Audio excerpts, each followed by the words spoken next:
graças, louvamos o Teu santo nome, Senhor, por essa oportunidade que nós temos de estarmos juntos aqui mais uma vez, Senhor. Pedimos, Senhor, que edifique as nossas vidas, que fale conosco, que o Senhor transforme, Senhor, nossos corações, as nossas mentes, que o Senhor tome a Tua palavra, Senhor, e nos dê, Senhor, a graça, a bondade do Senhor, a unção do Teu Espírito, Senhor. Amém. Irmãos, então nós temos considerado alguns assuntos dentro da primeira epístola de Pedro, e nós paramos da última vez no versículo 17 do capítulo 1. E nós vamos dar prosseguimento a partir do versículo 18 até o 21, 1 Pedro, capítulo 1.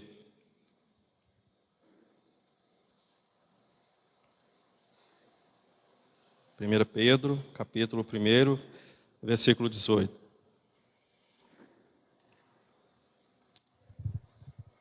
Sabendo que não foi com coisas corruptíveis, como prata ou ouro, que fostes resgatados da vossa vã maneira de viver, que por tradição recebestes dos vossos pais, mas com o precioso sangue de Cristo, como de um cordeiro imaculado e incontaminado, o qual, na verdade, em outro tempo foi conhecido, ainda antes da fundação do mundo, mas manifestado nesses últimos tempos por amor de vós.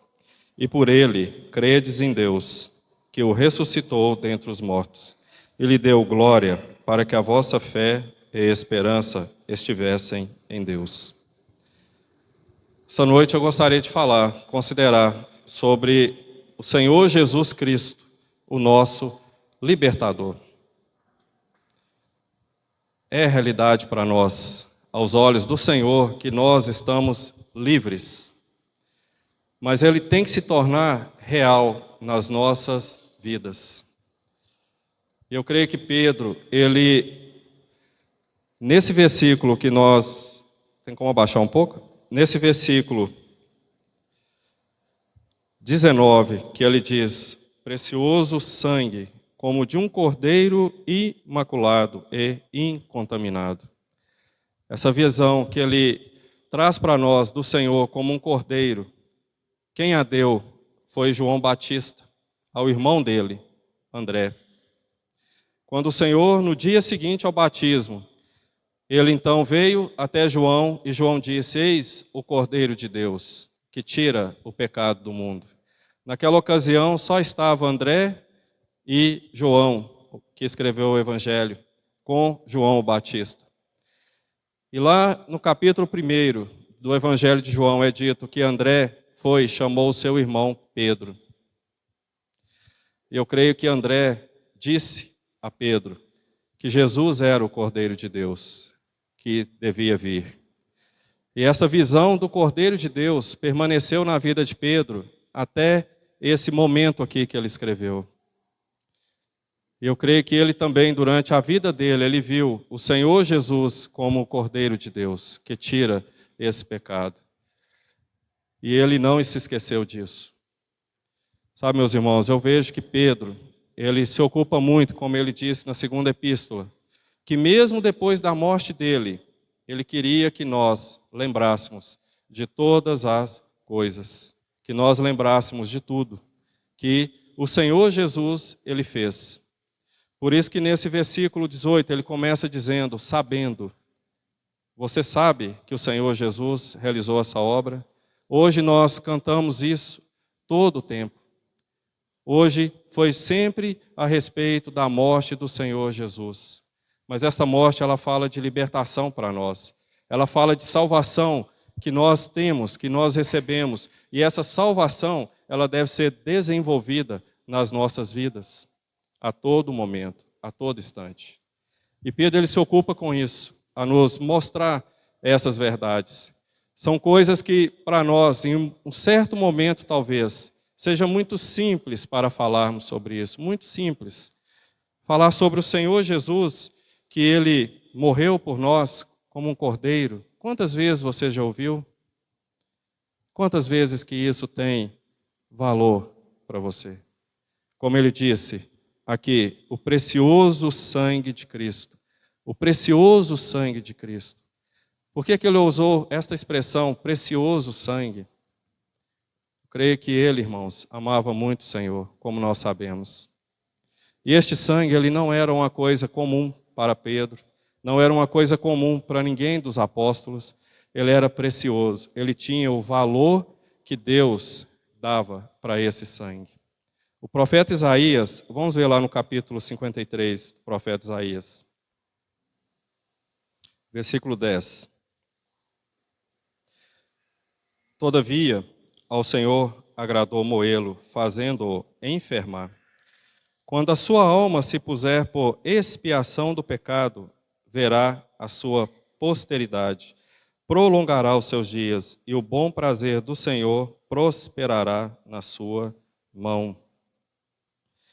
Pedro ele fala de sangue, mas Isaías, quando ele estava vendo o Senhor Jesus crucificado, ele viu que o Senhor estava derramando a alma dele na morte. A alma dele. Então esse sangue, eu creio que ele é tão precioso para Pedro, e ele deve ser tão precioso para nós, que o Senhor deu a sua alma na morte.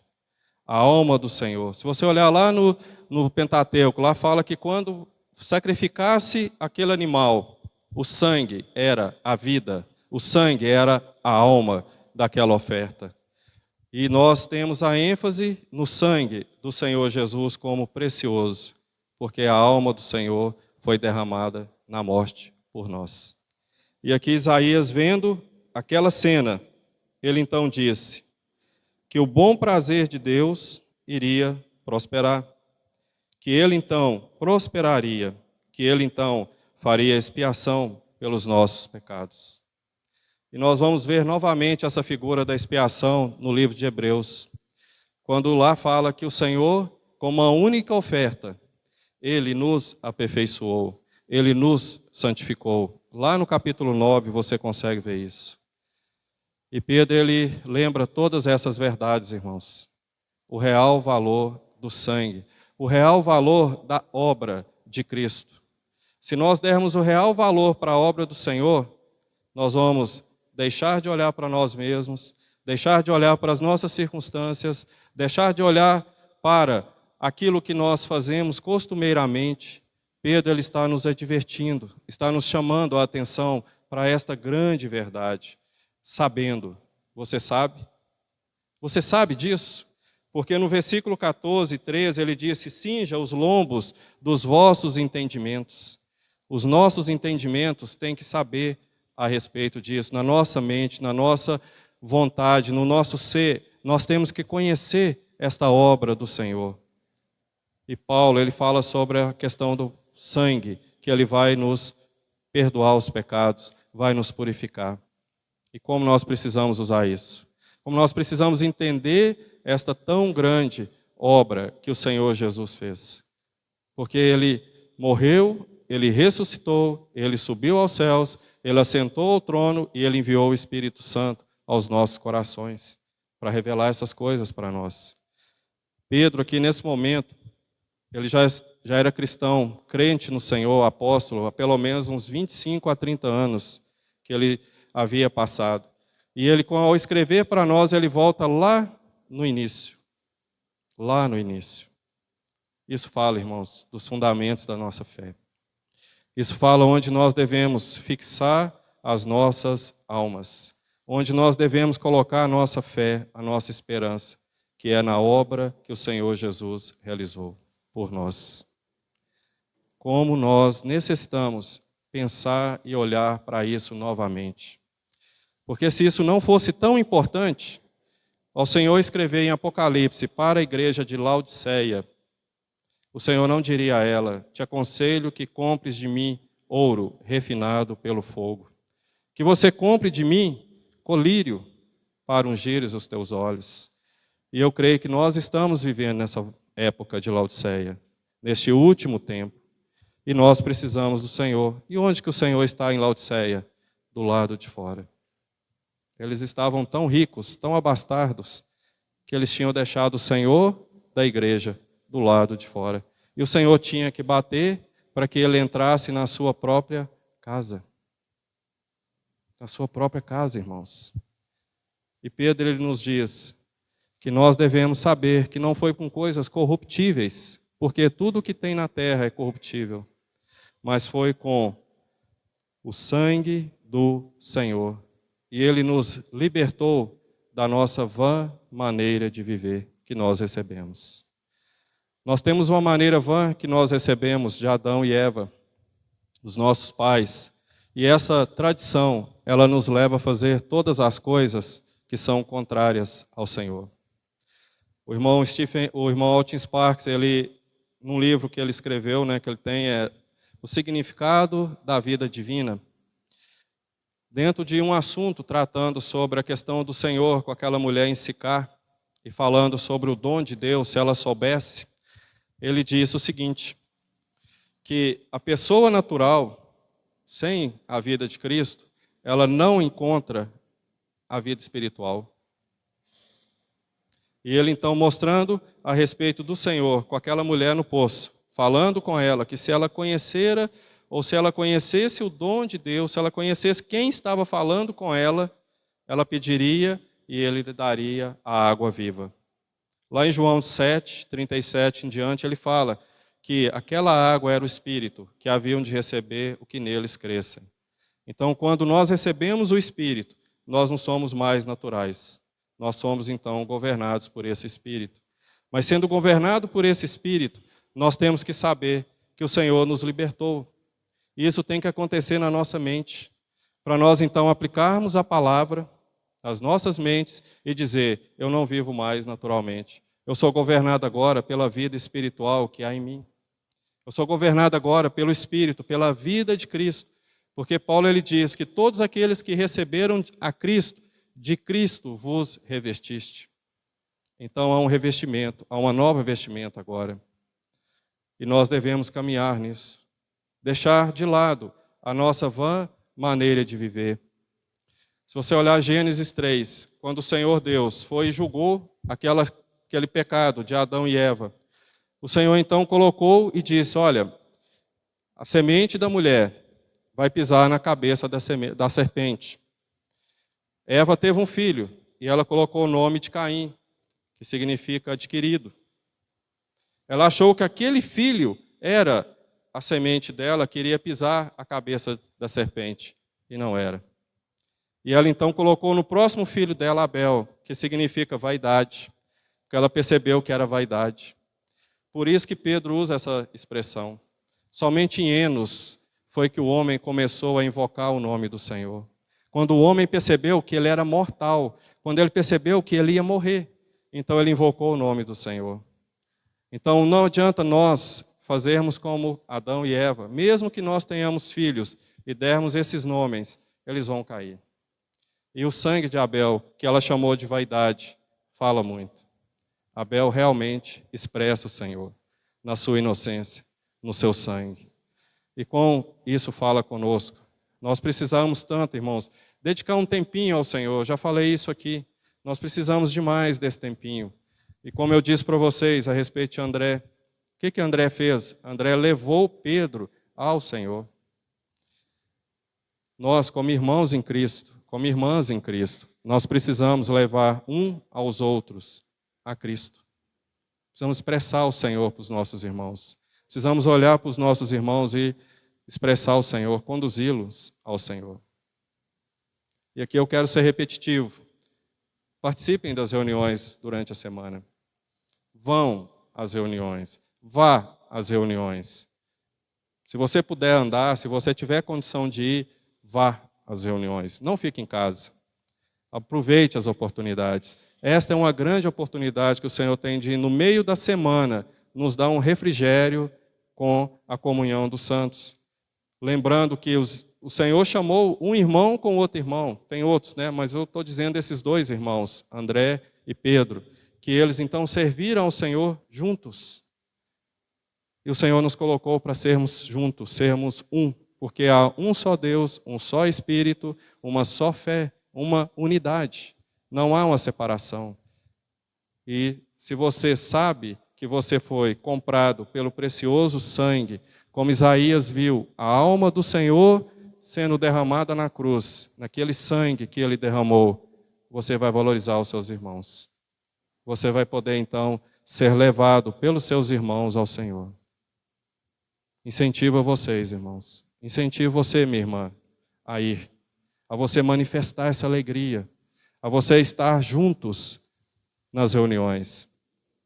Certa vez a gente viu eu e a Miriam, uma frase de um irmão do passado, que ele disse que as reuniões não devem ser uma reunião de corpo presente e de coração ausente.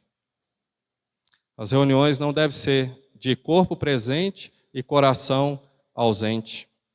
E algumas vezes acontece isso. O corpo está aqui, mas o nosso coração e mente está em outro lugar. E nós perdemos tudo aquilo que o Senhor tem trazido para nós. Toda a comunhão, toda a atmosfera. Se você crê que o Senhor está aqui, então Ele está ministrando. Agora, se você crê que o Senhor não está, Ele não está ministrando. Isso é muito real.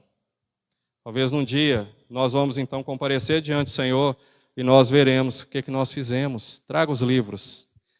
No dia tal, o André fez isso. No dia tal, aconteceu isso no meu dia. No dia tal, eu estava na reunião de corpo presente e coração ausente. Isso é sério. Porque o Senhor quer o nosso coração, quer a nossa mente. Irmãos já nos pediram várias vezes, irmãos, vamos louvar o Senhor. Eu não vou te forçar, mas fique em pé, louve o Senhor, esteja junto. Nesse momento, nós devemos estar juntos, um só, diante do Senhor. Pablo, ele compartilhou conosco sobre a dedicação da casa, lá em Crônicas. Lá fala que Israel se colocou diante do Senhor como um só homem. E o Senhor então desceu com a sua glória, recebendo aquela casa. Isso é maravilhoso, irmãos. Você já imaginou se o céu descer aqui agora, nesse exato momento?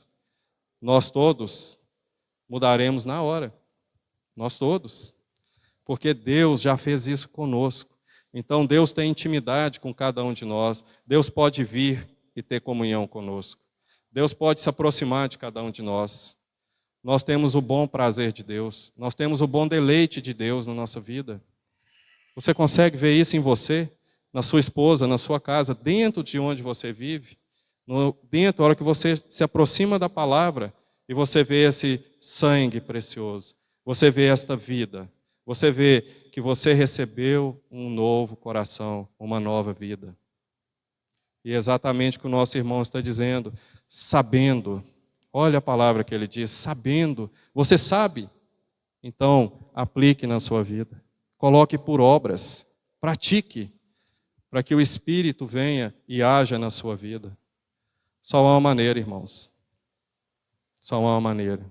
Esse mesmo irmão, o Altin Sparks, Theodore Altin Sparks, na verdade não foi ele, foi o Oswald Samber. Ele disse o seguinte: muitos desejam servir ao Senhor, mas não servem Ele onde estão, e querem servi-lo onde não estão.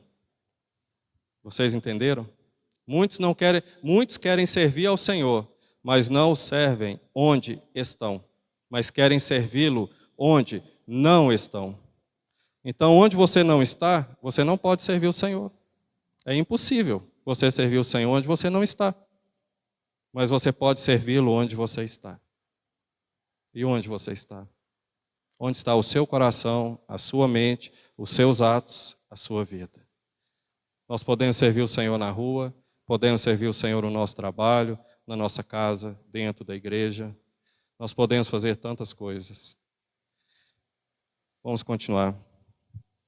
No versículo 18, continuando, ele diz: sabendo que não foi com coisas corruptíveis, como prata ou ouro, que fostes resgatados. Eu já até falei aqui uma vez, mas eu quero voltar a dizer. Para que esse resgate acontecesse, precisavam de pelo menos 3 coisas. Primeiro, o resgatador. Segundo, o resgate. E terceiro, o preço. 3 coisas. O resgatador, o resgate e o preço. E o Senhor pagou todos. Ele é o resgatador. E sabe o que Pedro fez e falou? Vamos ver aqui no capítulo 2.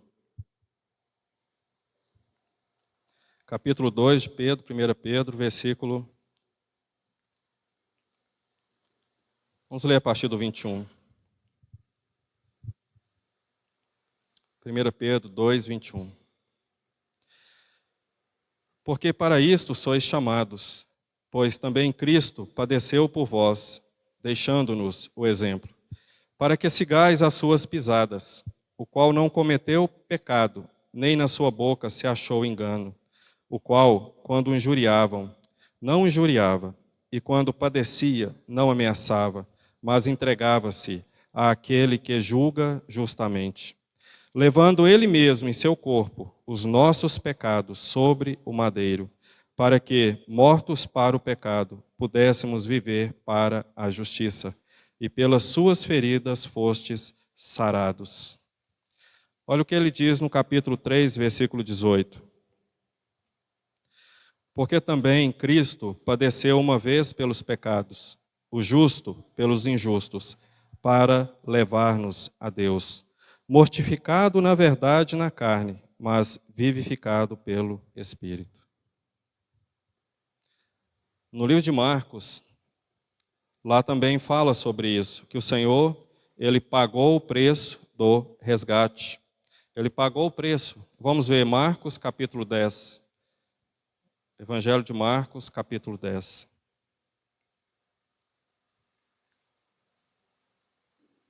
Versículo 45.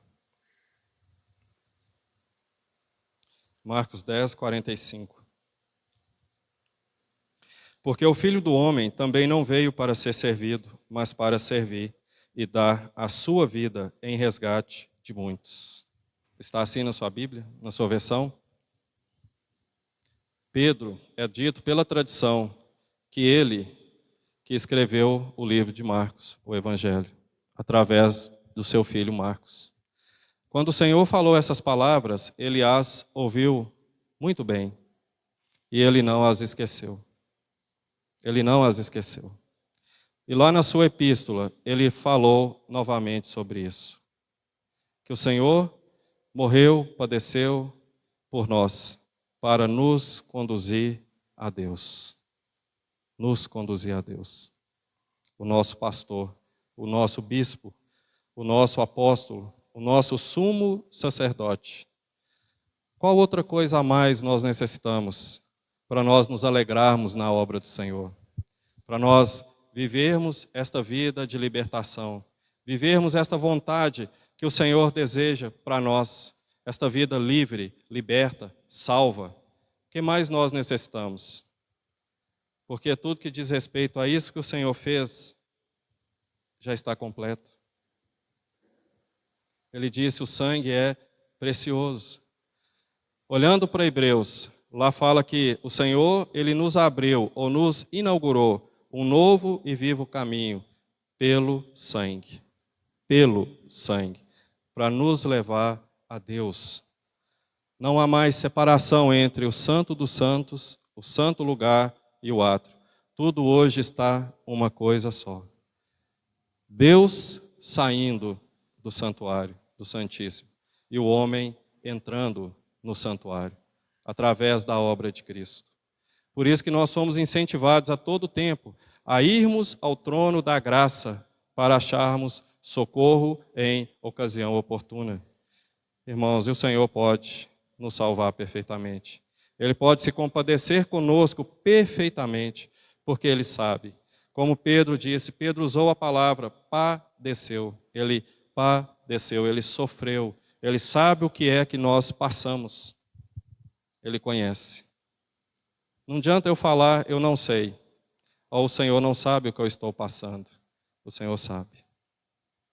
O Senhor sabe exatamente. Eu não sei o que vocês passam. Vocês não sabem o que eu passo. Mas o Senhor sabe.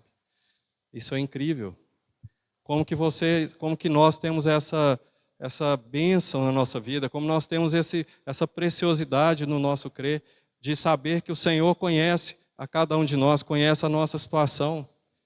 Isso é incrível, irmãos. Isso é algo que nós podemos nos alegrar, podemos nos chegar diante dele. E Pedro, ele continua dizendo, lá no versículo 20, a frase final do versículo 20, ele diz, mas manifestado nestes últimos tempos por amor de vós. Amor de vós. Às vezes nós perguntamos, por que o Senhor então veio? Por que Ele se manifestou dessa forma? Por amor de nós. Por amor de nós. João, no capítulo 13 do Evangelho, ele disse que o Senhor nos amou, até o fim. E o fim foi além da morte, porque Ele enviou o Espírito aos nossos corações, o Espírito de amor, o Espírito que clama, Abba, Pai. Ele nos deu mais, Ele nos deu a filiação, Ele nos deu tantas coisas, tantas bênçãos. Com Ele nunca falta nada, porque tudo que diz respeito a... Vou usar a palavra coisas, mas eu não concordo com essa palavra. Tudo que diz respeito às coisas celestiais, o Senhor se ocupa afinco. O Senhor vai até as últimas consequências. Até as últimas consequências, que foi a morte que Ele foi. E Ele então se apresentou ao Pai, e o Pai enviou o Espírito Santo. Nós cremos nisso? Nós cremos que habitamos o Espírito Santo, que o Espírito Santo habita nos nossos corações, somos capazes de aprender, como João fala, sobre essa unção, e essa unção nos ensinar a respeito de todas as coisas, e nos ensinar até a respeito dessa obra do Senhor na cruz, para nós então nos alegrarmos, para nós então nos satisfazermos com o Senhor, termos a nossa alegria nele, nos ocuparmos o nosso tempo nele. Quero só relembrar algo que o Pablo disse, que a gente até conversou depois, que nós nos ocupamos muito tempo com redes sociais, televisão e outras coisas que não são pecados, mas elas podem ocupar o nosso tempo e nós ficarmos sem conhecer ao Senhor durante esse tempo nosso. E o que nós fazemos? Nós podemos até esquecer de ter ouvido durante a semana que nós passamos com o irmão e até hoje nós podemos esquecer das palavras que nós ouvimos. E nós precisamos ouvir de novo. Nós precisamos que alguém diga, irmão, eu vou te levar a Cristo de novo. Eu vou fazer o papel de André e você o papel de Pedro. Aí quando você chegar diante do Senhor, você vai falar assim, você não vai chamar mais Simão, você vai chamar Pedro. Porque eu vou fazer de você uma pedra viva. E é o que Pedro vai falar no futuro. Uma pedra em transformação, uma pedra que vai ter o brilho do Senhor. Porque a nova Jerusalém, ela tem o brilho do Senhor, irmãos. Ela não tem o nosso. Não tem. Paulo, ele fala, apresentar sem ruga, sem mancha, cabelo branco, sem nada, mas gloriosa. Nós não entendemos muito bem essas palavras gloriosas. Perfeito, como Hebreus fala, aperfeiçoar, aperfeiçoou. A cidade dos justos, a congregação dos justos aperfeiçoados. E nós olhamos hoje no espelho e vemos tanta imperfeição. Refletimos tanta imperfeição. E é possível a perfeição vir do Senhor nas nossas vidas. Vir por Ele, mudando o nosso ser. Mas mudando de dentro para fora. Como Ele falou, do interior fluindo esse rio de água viva. Esse rio vai manter sempre a nossa vida viva, brilhante, gloriosa. Vocês já pensaram sobre isso? Que a nossa vida não será árida, que a nossa vida não será com sede, porque o Senhor falou para aquela mulher lá no poço, olha, você vai voltar a ter sede. E realmente acontece isso naturalmente, mas nós devemos ter aquela sede da palavra, da justiça, da vontade do Senhor. Como o Senhor dizia, a minha comida é fazer a vontade do Pai. A nossa vontade é em conhecer o Senhor mais, porque Ele já fez isso, Ele já nos deixou esses exemplos. E o Senhor, Ele se agrada, como nós já temos visto, de pessoas que o adorem. Na última semana que o Senhor estava vivendo, Ele não achou lugar em Jerusalém, Ele ia para Betânia. E lá em Betânia, Ele achou quem testemunhava dEle, quem servia, quem adorava. E Ele achou um lugar que Ele tinha para pousar. Então o Senhor vai se manifestar também dessa forma, irmãos, para nós.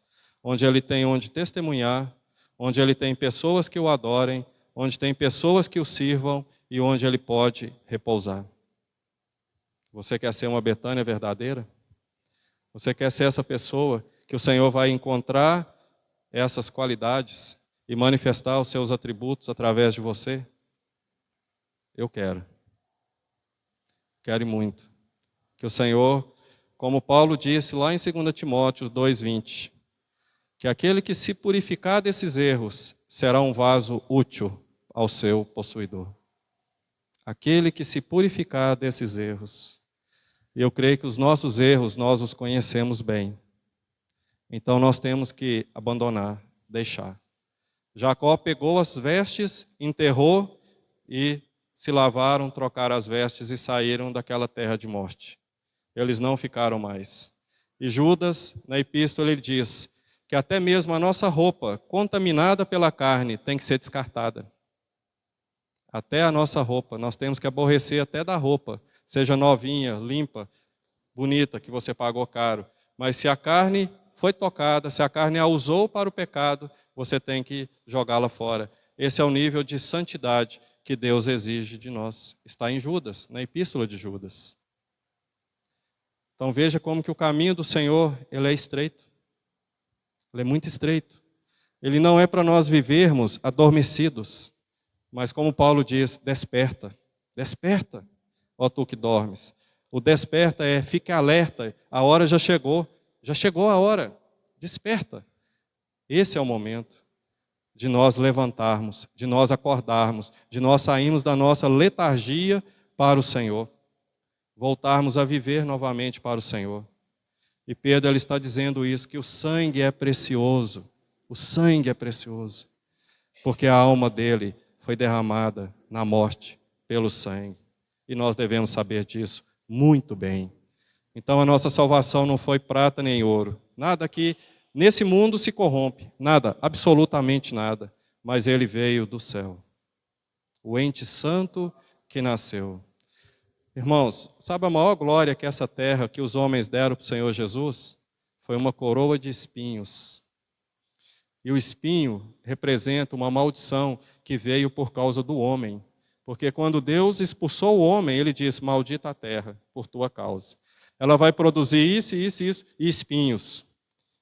E Paulo fala que Cristo, ele se fez maldição por nós.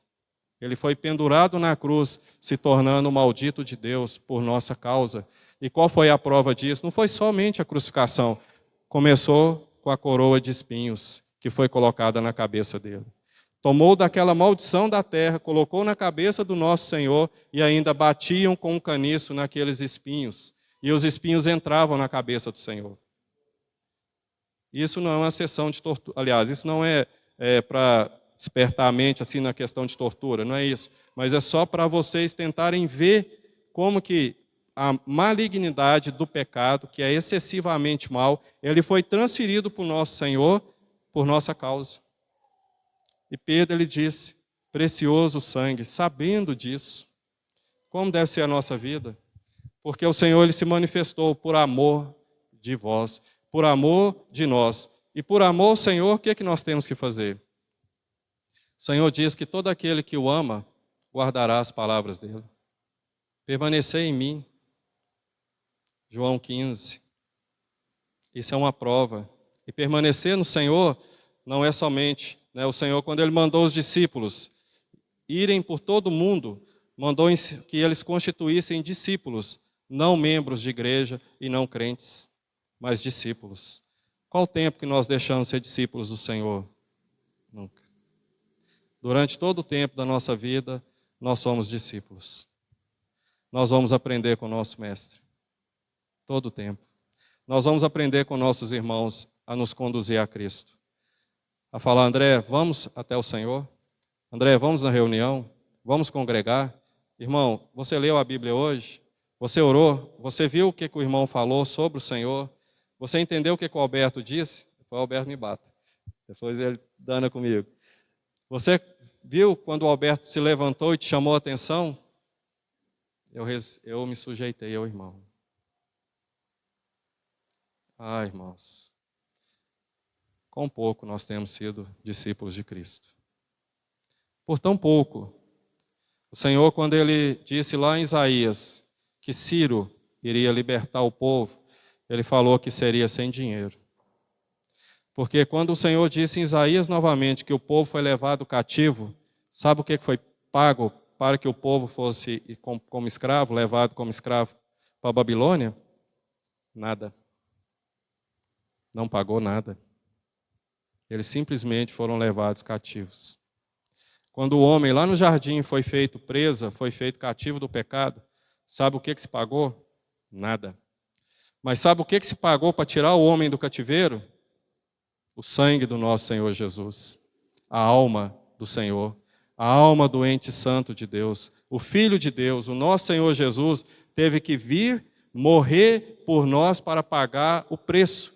Ele se fez maldito por nós. Esse foi o preço. E a coroa que foi dada a ele, de espinhos. Eu acho que qualquer um de nós, se tivesse com as mãos sem algema, naquele momento, a hora que colocasse a algema, a gente ia tirar, a hora que colocasse a coroa de espinhos na cabeça, a gente ia tirar a coroa, mesmo que ela dilacerasse a nossa testa e nosso couro cabeludo. O Senhor estava com as mãos livres e ele não tirou a coroa. Ele caminhou com ela, ficou com ela, sofreu com ela, para sinal de maldição.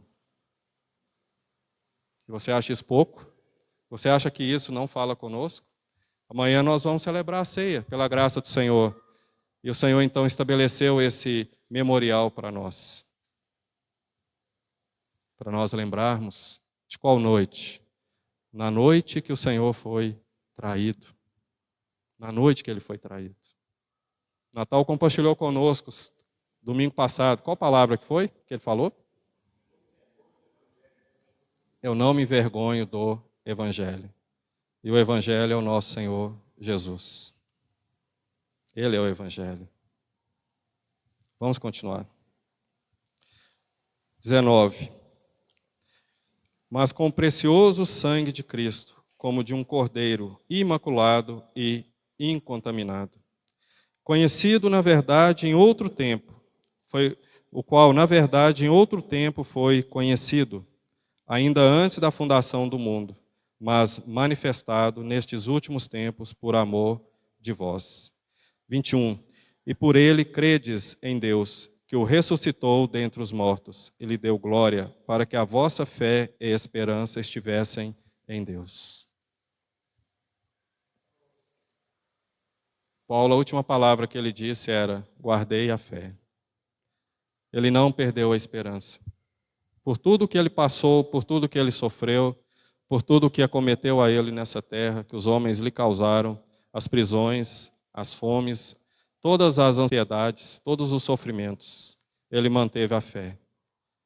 Ele manteve a esperança, porque o nosso Deus é o Deus da esperança. Se em algum momento da sua vida você perdeu a esperança, saiba que Deus é o Deus da esperança. Ainda há esperança. A sua esperança não terminou. Ainda há uma saída. Ainda há esperança. A sua vida não chegou ao fim, porque poderoso é o nosso Deus para restabelecê-la. E nós devemos nos lembrar disso constantemente. Nós devemos olhar para o nosso Senhor e buscá-lo constantemente, irmãos. Não abandoná-lo. Ele não nos abandona em momento algum. Em momento algum, ele vai nos abandonar. Nunca, jamais, ele vai nos abandonar. E você pode crer nisso, porque são palavras dele, não minha. Porque ele diz que estaria conosco todos os dias, até a consumação do século. Até a consumação do século. E ele nos deu isso, pelo Espírito Santo que ele nos concedeu. Isso é uma glória que ninguém tira de nós. Ninguém, absolutamente ninguém. E ele trouxe para nós estas verdades. Vamos ver um texto aqui em 2 Timóteo, capítulo 1.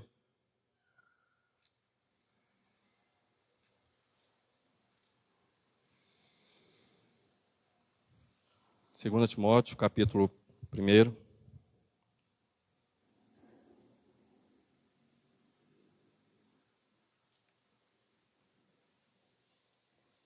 A partir do versículo 8. 1:8 em diante. 2 Timóteo. Portanto, não te envergonhes do testemunho de nosso Senhor, nem de mim, que sou prisioneiro seu. Antes, participa das aflições do Evangelho segundo o poder de Deus, que nos salvou e chamou com uma santa vocação.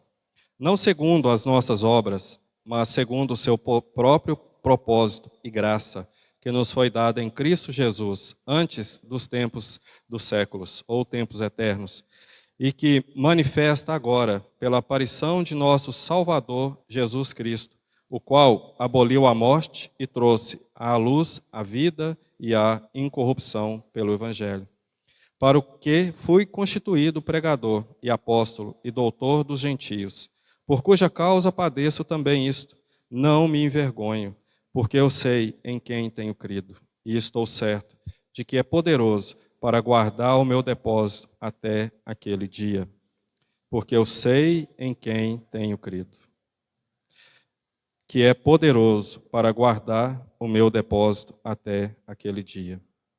Conserva o modelo das sãs palavras que de mim tens ouvido, na fé, no amor que há em Cristo Jesus. Guarda o bom depósito pelo Espírito Santo que habita em nós. Bem sabes isto, que os que estão na Ásia todos se apartaram de mim. Quero dar ênfase nesses versículos, no 9, que nos salvou, nos chamou com santa vocação, não segundo as nossas obras. No versículo 10, e que manifesta agora pela aparição de nosso Senhor e Salvador, o qual aboliu a morte e trouxe à luz a vida e a incorrupção. Nesse 12, porque eu sei em quem tenho crido, e estou certo que é poderoso. E no conselho que ele nos dá, no 14, guarda o bom depósito pelo Espírito Santo que habita em nós. Percebem como é o caminho do Senhor? A mente que o Senhor tem a nosso respeito? Você sabe quem você tem crido? Você sabe, você o conhece? Você tem recebido do Senhor estas revelações na sua vida, no seu dia a dia, conhecido Ele no seu caminhar, na sua vida, reconhecido Ele, porque Ele é poderoso para guardar. Ele é poderoso para nos manifestar o seu caminho. Tão somente nós não nos envergonharmos do Evangelho, não nos envergonharmos do Senhor, mas nós caminharmos juntos. Sabe, irmãos, eu vejo que esse período que nós passamos confinados, durante esses 2 anos aproximadamente, ele serviu para mostrar o nosso coração para nós. Serviu para mostrar o nosso coração num tempo de angústia, num tempo de sequidão, num tempo de solidão, num tempo que nós estávamos sozinhos na nossa casa. Como foi o nosso procedimento? O quão de vida do Senhor nós fomos capazes de manter em nós através desse bom depósito do Espírito. O quão nós fomos capazes de caminharmos, de permanecermos. Olha quantos irmãos nós podemos nos lembrar. Quantos irmãos, a nossa vida, como nós vamos de novo reviver, renascer, como nós vamos nos fortalecer de novo. É somente através da comunhão. É somente através da vida do corpo. Porque o Senhor nos deu os dons e os ministérios com um propósito. Ele nos deu. Você já tem reanimado o seu dom? Como Paulo exortou a Timóteo? Reavives o dom? Você tem feito isso novamente na sua vida? Você tem buscado novamente o seu dom, o seu ministério, renovado diante do Senhor os seus votos, as suas confissões, diante do Senhor o seu crer? Você tem reafirmado isso? Porque se alguém chegar e te pedir razão da sua fé, que palavras você dirá? Que palavras? O que você dirá? Você ainda guarda a sua fé? Você ainda guarda a sua esperança? Você ainda se fortalece diante do Senhor? Você tem o seu bom prazer na santa palavra do Senhor? Você olha para a palavra e você ainda a toma, ainda você se alimenta e você tem a sua satisfação, a sua alegria nela? Você olha para o irmão e você quer estar com o irmão? Você quer estar com ele novamente? Você quer correr para ficar junto com o irmão? Como aquelas ovelhas, né, que só andam juntas, elas não se separam. Aquela ovelha que se separa, o pastor tem que ir atrás dela, mas elas só andam juntas, seguindo o pastor. Isso fala de vida. Ah, meus irmãos, minhas irmãs. Essa semana no nosso grupo, a maioria das orações que estavam lá era por enfermidade. Muitos irmãos e irmãs não foram, estavam doentes. Muitos. E até a irmã, né, a Edileuza, ela estava doente. Então nós fomos, e nós tivemos a graça do Senhor em ter os nossos pedidos de orações respondidos. Respondidos, irmãos, para que os nossos irmãos e irmãs fossem fortalecidos novamente. Isso é vida. E o Senhor se agrada no seu povo. E o inimigo, ele tenta roubar isso. Paulo, ele fala, nós não ignoramos os ardis de Satanás. Nós não ignoramos. Se você tem se ignorado, cuidado. Para você não cair como Pedro disse aqui, vai dizer mais tarde, que Satanás, como aquele leão, anda em derredor buscando alguém que possa tragá-lo. Cuidado. Vigie. Cuidado. Para que a sua vida não seja tragada. Para que a sua fé não desfaleça. Esteja junto com os irmãos guardá-lo. Os irmãos estarem juntos, te levando a Cristo. Te levando ao Senhor. E o Senhor, então, derramar o seu bálsamo, derramar o seu óleo sobre as nossas cabeças. Sobre a nossa vida de comunhão, irmãos. E a gente tem que caminhar nesse caminho, né? Vamos ser repetitivo. Caminhar nesse caminho, caminhar nesse propósito das ovelhas. Vamos ler um texto lá em Hebreus 2, para a gente finalizar. Hebreus 2, a partir do 9. Hebreus 2, 9. Vemos, porém, coroado de glória e de honra, aquele Jesus que fora feito um pouco menor do que os anjos, por causa da paixão da morte, para que, pela graça de Deus, provasse a morte por todos. Porque convinha que aquele para quem são todas as coisas e mediante quem tudo existe, trazendo muitos filhos à glória, consagrasse pelas aflições o príncipe da salvação deles. Porque assim o que santifica, como os que são santificados, são todos de um, por cuja causa não se envergonha de lhes chamar irmãos. Percebam aí o versículo 9. Vemos, porém, coroado de glória e honra aquele Jesus. Agora, ele está com a verdadeira coroa que lhe é devida. Que ele é digno, que ele nasceu. A coroa de glória e a coroa de honra. Não a coroa de espinhos, irmãos. Não a coroa mais que os homens lhe deram. Não mais o que o nosso pecado fez usar aquela coroa como sinal de ter sido feito maldição por nós. Isso é muito lindo. Isso é muito maravilhoso.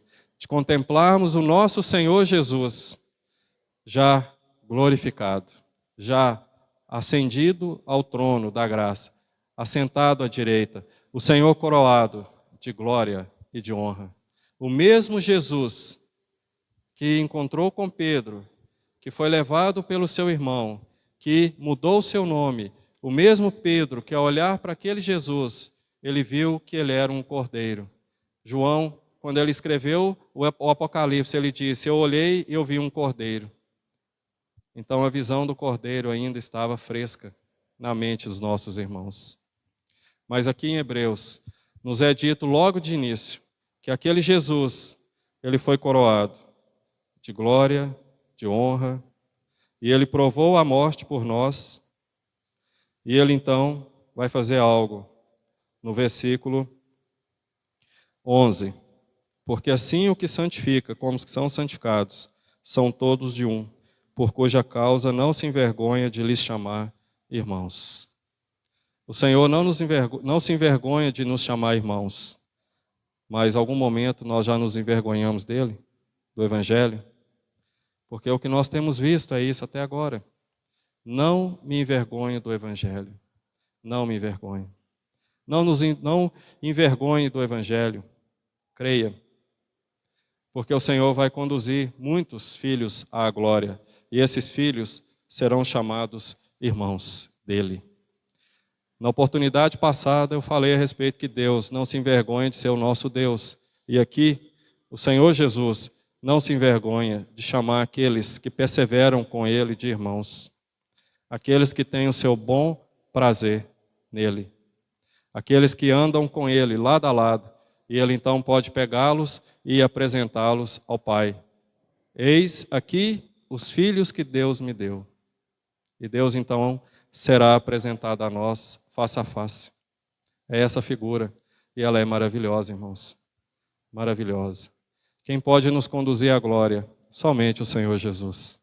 Somente o Senhor pode nos conduzir à glória àqueles que não se envergonham dele. E ele também não se envergonha. E Paulo ele usa uma expressão. Ele diz que a nossa leve e momentânea tribulação produz para nós um eterno peso de glória. Olha o contraste. Uma leve e momentânea tribulação produz eterno peso de glória. Então você vai trocar algo passageiro por algo que é eterno. Que nós possamos, como Pedro, nos diz, considerar esse sangue precioso. Considerar essa manifestação do Senhor Jesus no último tempo para nós por amor. Porque é o amor que motivou. Nós podemos sempre lembrar do que ele disse lá em João 3,16 para Nicodemos. Ele revelou algo muito profundo para um mestre em Israel, que estava lá no coração do Pai, que estava lá no coração de Deus no céu. Ele então revelou algo que estava acontecendo na terra dele mesmo. Possamos, irmãos, nos fortalecer juntos, possamos levar um ao outro ao Senhor, possamos caminhar juntos na fé, possamos juntos ser edificados, possamos juntos sermos essa habitação de Deus em espírito, a igreja como templo e como casa, olharmos novamente para a palavra de Deus e o nosso coração arder, nos comover, o nosso coração ser fortalecido. E tudo que não diz respeito ao nosso Senhor, à vida e à piedade, que nós abandonemos, que nós a deixemos de lado, que nós a coloquemos debaixo desse sangue que o Senhor derramou, que nós possamos olhar para o nosso Senhor e dizer, Senhor, eu não me envergonho de Ti. Amém.